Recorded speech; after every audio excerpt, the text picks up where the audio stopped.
What's up? Dnes ti ukážem, ako vznikla skladba z nového albumu od Davida s názvom Bol to on na fite Augustín a Puerday. Poďme si to ukázať. Najprv som začal takouto jednoduchou melódiou, ktorú som si vytvoril v arcade.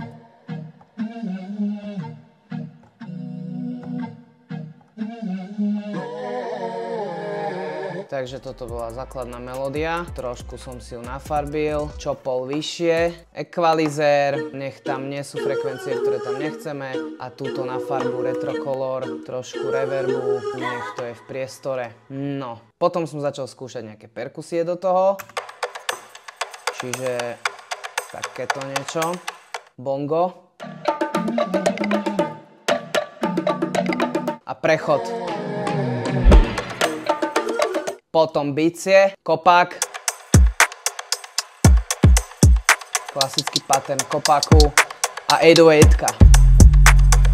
Poriadne bass.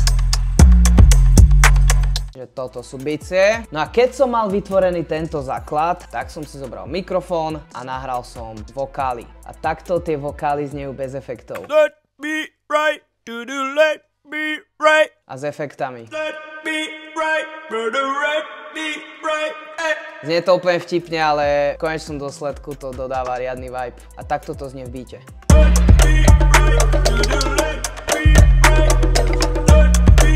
A na záver ešte táto flautička, takisto samozrejme ako inak z arcadeu, z dripu. No a vo finále to znie takto. Zachránil, uzdravil, bol to on. Obnovil, oživil, bol to on. Vytvoril, naplnil, bol to on. Režisér, mini smer, kedy chce. OK, pre viac takýchto videí ma sleduj. Čau.